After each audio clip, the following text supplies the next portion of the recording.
Are you seeking fulfillment for your life? Do you want freedom from fear? That's why we're here. Welcome to Jesus 101, introducing you to the real Jesus.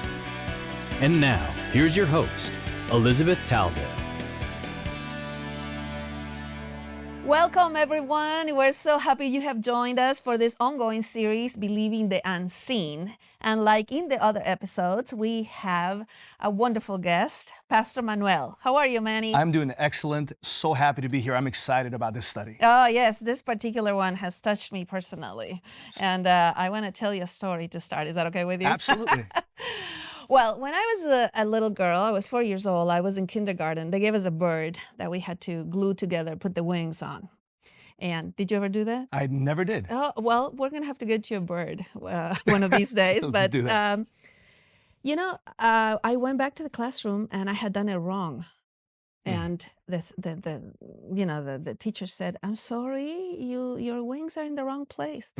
I felt so bad about myself that I waited till everybody got out, and I went to the seat next to me and I broke their bird, because if I wasn't going to have the bird right, They couldn't have it nobody right. was going to have their bird right. But it didn't make me feel better, and I went to the next one, and the next one. Would you believe me? I broke all 41 birds. Wow. Now you get to know a little more about me, huh? That's fascinating. The teacher came back and there was a pile of paper and she said, "What happened here?" And she didn't have any mercy on me, even though I started crying and telling her I was trying the same thing over and over again, expecting a different Right. result, which Right. by then I didn't know it was called insanity. But I went home to make 41 birds. And something happened during those 2 weeks that I made birds. My mother sat next to me, constantly telling me how much she loved me. Wow. And it was my first encounter with a love that was greater than my Absolutely. failures. Grace. Absolutely. Yeah, now So I know beautiful. that where sin abounded, grace Grace abounded abounds, even right. more. But as a 4-year-old, I remember my mother loving me the same way after I had done this crazy thing. And it kind of changed me. What a beautiful affirmation and what a beautiful demonstration of what grace looks like. Yeah, that's what Wow. it is. Thank you for that story. Yeah, That's so amazing. today we're going to study a woman who broke more than 41 birds. Wow. And we're going to Let's learn do it. what Jesus wants to tell us about her. Absolutely. We are going to the Samaritan woman today in John chapter 4. And, there's something that I want to make sure we all are in the same page.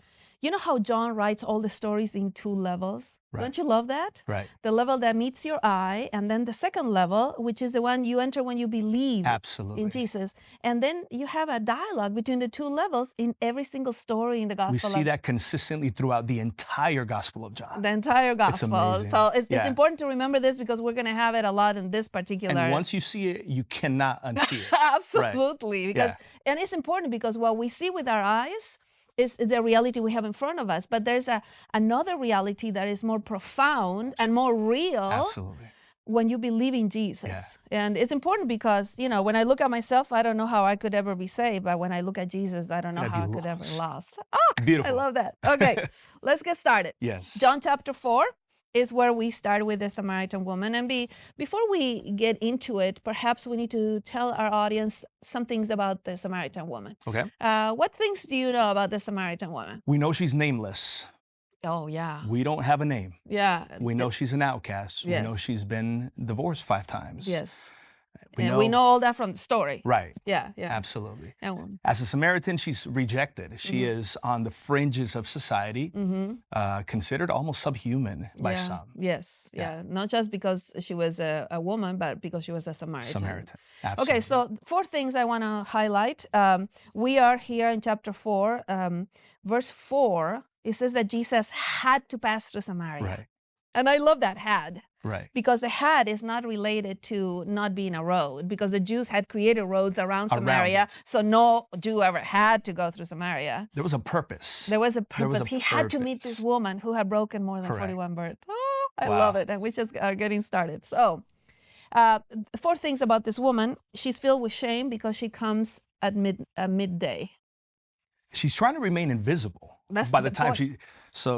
there's this woman who's trying to remain invisible, and yet She wants to be seen. Yeah. We see that as the story paradox. unfolds. Absolutely. Right. You know, I was in Samaria at noon, in the real Wow. Samaria, 135 degrees. Mercy. Yeah, it was Yeah. impossible. So Wow. she comes, it says here in the 6th hour on verse 6, which is a time where nobody was going to be there because it's noon. Absolutely. The second thing we know is that she's lonely Mhm. because the women used to do this together in the morning and in the evening. Like if you wanted a wife, where did you go in the Bible? You would go in the morning. Right. You would go to the well wells because in the that's where morning. all the women, Right. no right. woman wanted to be seen with her. Right. Right. The third thing we know is that she's actually an outcast because in the first century, if you had more than 3 divorces, you became an outcast. Correct. Nobody could invite you to dinner. Nobody could befriend Right. you. She had 5. Five divorces, and now she's sleeping with a man that is not her husband. Correct. Which takes us to the fourth point, which is that instead of seeing her as a loose woman, Thank you. That usually is the angle that we use to approach this, right?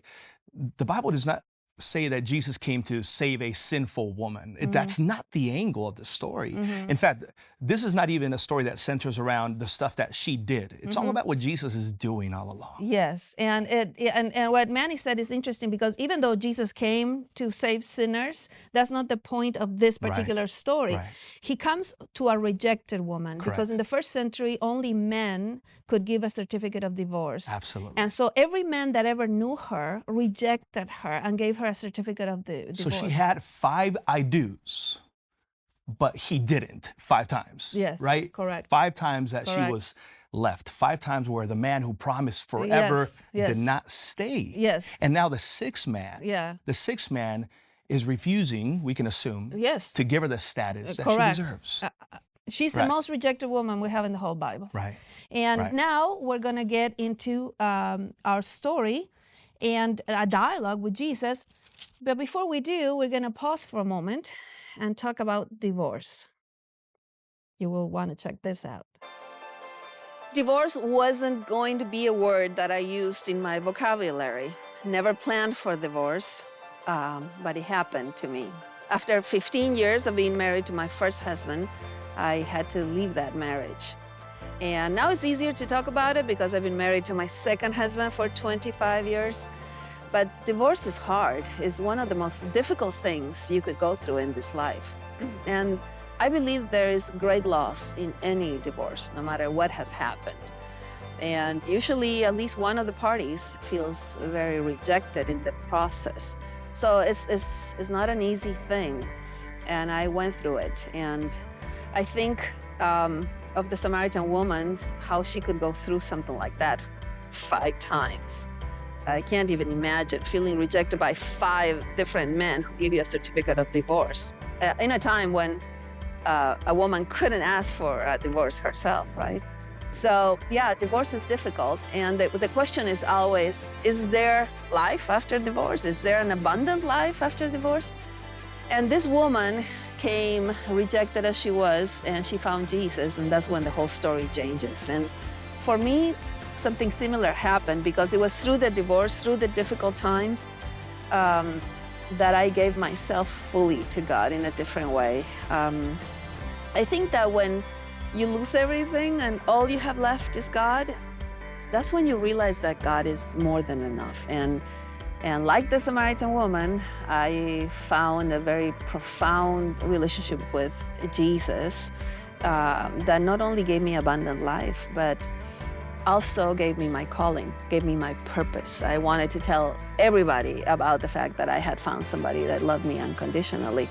See, there's nothing deeper than knowing that you're fully known and fully loved at the same time. There's nothing deeper than that. And even though I wish for you the best possible relationship and I wish for you never have to go through divorce, I actually believe that the most profound love comes from God because He's the only one that has unconditional love for us. And it's great to know that there's a love that is greater than our failures and that God tells you, I love you just as you are. You're fully known and fully loved. If you have been through it, you know, divorces are difficult, and sometimes it's hard to believe there's life after divorce. But this woman is about to meet the life, because Jesus is life. And hopefully you will too in this program. So let's continue with the story, huh? Let's do this. So chapter 4, verse 7, there came a woman of Samaria to draw water. And what did Jesus do? Jesus says, give me to drink. He comes up to her and says, give me something to drink with this, which is fascinating to me. Yeah. Because in doing so, he is humanizing someone that is otherwise dehumanized by her context. Yeah. He's restoring her dignity. He's saying, you have something good to offer. Yes. Right? And it was something they did in the middle of the desert. I mean, I remember in Samaria, somebody asking us for water with an empty bottle, you know, because, this is the desert, right? And we are told immediately, this is a woman that has been rejected. Therefore, she has built up some obstacles, some walls, Correct. not to be, hurt over and over again. Absolutely, right? she's protecting So today herself. I'm going to wear these trash bags. They're pretty. They're pink. They're still trash bags. Aren't they pretty? But they're still trash bags, just to symbolize some of the things we carry with us of people that have hurt us and some of the beliefs we have. And so I'm going to put 5 on, but, all of us carry different trash bags. She's carrying 5 that Jesus will specifically target in this narrative. And the first one she will use as soon as he says, give me a drink. And she will say on verse 9, if you want to read it.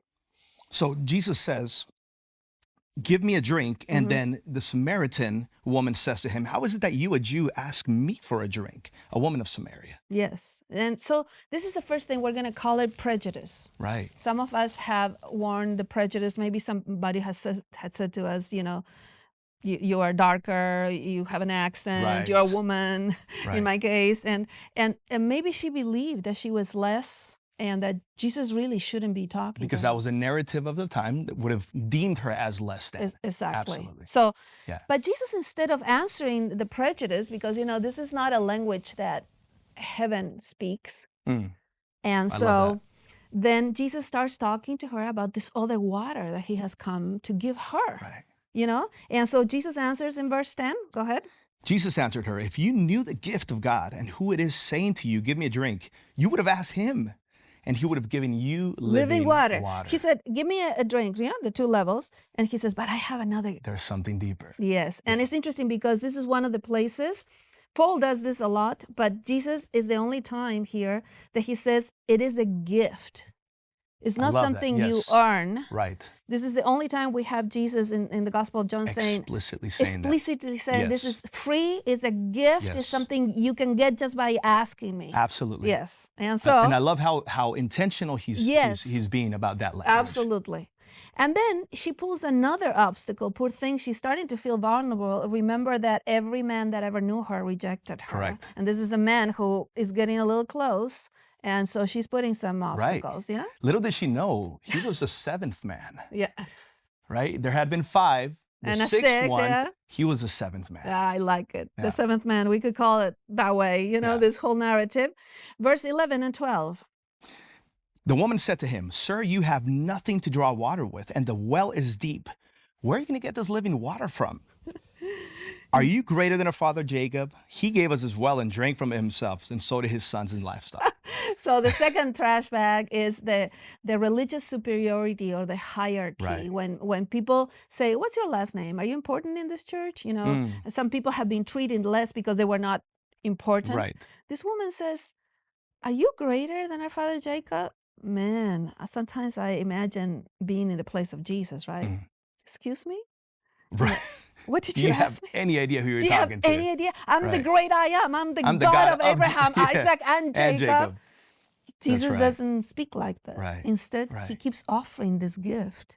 Verse 13. Says, now Jesus said to her, everyone who drinks of this water will be thirsty again. But But whoever drinks of the water that I will offer them will never be thirsty again. The water I will give will become a spring of water welling up to eternal life. So she was settling for satiating her thirst. He wanted an overflow. He Yes. was offering an overflow. and even a purpose for her life, because you're going to become Absolutely. this fountain of this Exactly. woohoo. You're going to, Yes. and she doesn't know what he's talking about because she came for this water. Jesus is talking about this water. There's a deeper level, right? Right. And so she uses what I believe is a powerful obstacle. So she says to him, "Sir, give me this water. I will not be thirsty and come all the way over here again." And Jesus says, "Okay, look, I didn't come here to talk about Samaritans or Jacob. I had to come through Samaria because there was of a you. purpose. Right. So go call your husband and come here." And now the woman uses the third obstacle in verse 17. Says, now the woman answered him, "I have no husband." Yeah. And Jesus said, "You're right. Yeah. You're right. What Yes. you said is true. You had 5. You had 5, and the one you're with is not. It's not. Can your you husband. imagine? I mean, she uses superficial truth. It's our third trash bag. I used to have a PhD in superficial truth. Wow. Mercy. Because when I was getting divorced and people had questions and I didn't know always where my ex-husband was or whatever, you know, I used to come to church at 11:45, so I wouldn't find anybody in the door that would ask me anything. So I understand perfectly the superficial truth. I have no husband. It's like, how are you? I'm doing good. So it's really wanting, again, to the earlier point, wanting to remain invisible while really deep inside, you want to be seen. You want to be seen, you want to be and seen at the for same who you truly time, are. you're not sure if it's safe enough to say the whole thing. Exactly. Right? Exactly. I mean, it's so liberating for me to be able to talk about it now. I've been married to my second husband, 24 years. Right. So now I can talk about it. But then it was like, can I talk about it? Absolutely. Yeah, it's so hard. Absolutely. Yeah, and so this I love this because Jesus is trying to tell her, I know everything about you, and I still want you. I see you, I want you, I love you, which is nothing that she had ever experienced before. Absolutely, absolutely. But I think what I love about this is Jesus had to go through Samaria to show her, you're worth loving. Yes. Oh. You're worth loving. Yes. And she needed to see this. This was a second level that she had not experienced. She was thirsting for that kind of love. Yeah. 5 times, a 6th one. Yeah. She was thirsting for someone who would stay, someone who would say, I do, and actually do. They do. Right? Yes, absolutely. And he said, you're worth loving. Yeah. Wow. Yeah. Woo. Yeah. And so she now realizes that he knows everything about her. And she can ask Jesus anything. Look what she chooses. She says, verse 20. Well, 19, she says, Sir, I think you're a prophet. I perceive that you're a prophet. Our fathers, she starts talking about worship. Our fathers worshipped on this mountain, but you stay in Jerusalem, where, the place is the place of worship. She's talking about mountains. I mean, we don't want to talk about me, so let's talk about mountains. Should we worship over there? Worship over there? I've seen a whole generation leave the church because people talk about mountains. Wow. Instead of about the love of God and how, your worth in God's eyes and, and she's like, where should we worship, in that mountain or that mountain? But she's avoiding the topic. She is avoiding it. And we call this religiosity. Religiosity is an addiction to rules and regulations. And should we worship like this or in that mountain or that mountain? It's not the real spirituality. It's not the joy of our salvation in Jesus. It's something completely different. And she has had all these trash bags that she had accumulated, and she's using them as a wall. Wow. But she's losing them one by one because Jesus had to come to Samaria to tell a woman that had broken more than 41 birds. Wow. How much she was loved. Right. You're worth loving. Yeah. And so he answers her. And verse 23, listen, verse 23. But the hour is coming and is now here where true worshipers will worship the Father in spirit and in truth. And I love this. The Father is seeking such people to worship. I love that. I love the fact that this woman is seeking. Yes. And she's ready to go all in. Yes. And she's seeking for someone who will go all in with her. Yes. And God's saying, I'm seeking for you. There's a match. Yeah, there's a match, right? You've been looking, you've gone through 5, you're with the 6th one. That's not the 7th man. Yes. Is the match. Yes. Oh, I love it. And she's realizing here, by the way, this is a great principle. The principle is not a preference. It's not a particular music or a particular thing. The principle is do it in spirit and truth. That's it. All in. Yeah. Absolutely. So then she uses the 5th one. So we have done prejudice, hierarchy, religious hierarchy, superficial truth, religiosity, and she uses the 5th one, which I call procrastination. She says, I don't have to deal with this right now, verse 25. When the Messiah comes, well, he will tell us all things. That's also avoidance. Yes, all of these are patterns of avoidance. All of them are. Yeah. Yeah, and what does Jesus say when she says that? He is, who speak to you, Yeah. the very person you're speaking to is the person that you're waiting for. You know, this is the first I am in John. Unfortunately, it usually has not been translated the way it was written in Greek. I am, ego eimi in Greek. I am the one you're seeking. Correct. The one that knows everything about you, the one that had to come to Samaria because of you. I am is the first I am we have in the Gospel of John. And something happens to her on verse 28, first sentence. Verse 28 says, now, so the woman left her water jar. That's it. That's it. She came with a water jar because she needed water. And she left satiated. Isn't it something? She left her water jar. Yeah. I mean, Jesus kept talking about this other water that he was bringing her. And she kept bringing it back to here. It's like, I have to get this water because I'm thirsty. And Jesus kept saying, but I have something else. Right. And finally, when he says, I am, she leaves her water pot. You know, she has taken all her trash bags out. She had taken all her masks off. She leaves her water pot. The reason why she came to the well, she leaves it But she and goes out with this other water that Jesus was offering her. This is a reminder that other wells will fail us. Oh, we look at other that's wells. Deep, Manny. That's deep. Other wells will fail us. Yes. Only that water that Jesus offered is capable of satisfying our deepest longings. And you know, she goes out with this water of life, and her testimony keeps being the same. He says, I met a man who's told me everything I've ever done, and he's still talking to me. He has to be the Christ. I mean, that's her testimony. Verse 28, verse 20, 29, verse 39. Yes. It's always the same testimony. Finally, I have someone who knows everything about me and has not left me. Right. Absolutely. Fully seen and fully loved. Wow. Fully known and fully loved. I think that's the greatest fear as human beings we have, because, you know, we try to show something else because maybe they won't love us if they really knew us. Correct. But yeah, you're fully known and you're fully loved. Fully loved. Wow. Isn't that amazing? Absolutely. Well, she went out, she told everybody to come see Jesus, and she becomes the most successful evangelist in all four Gospels. She's the most successful evangelist. Because she turned her region upside down. Yes, and it says with her story. Yeah, and you can actually read here that finally that everybody came and they said to her, now that we hear, verse 42, they were saying to the woman, it is no longer because of what you said that we believe, for we have heard for ourselves and know that this one is indeed the Savior of the world. What a powerful story.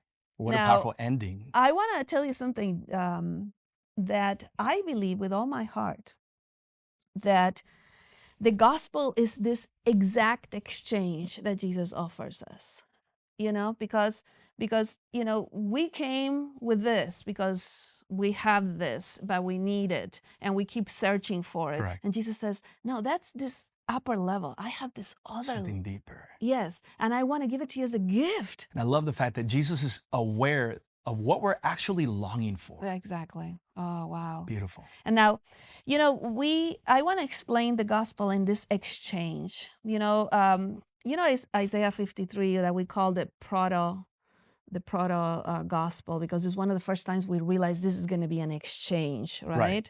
He was pierced for our transgressions, right? These pronouns. Actually, we're going to put it on the screen for you to see the pronouns.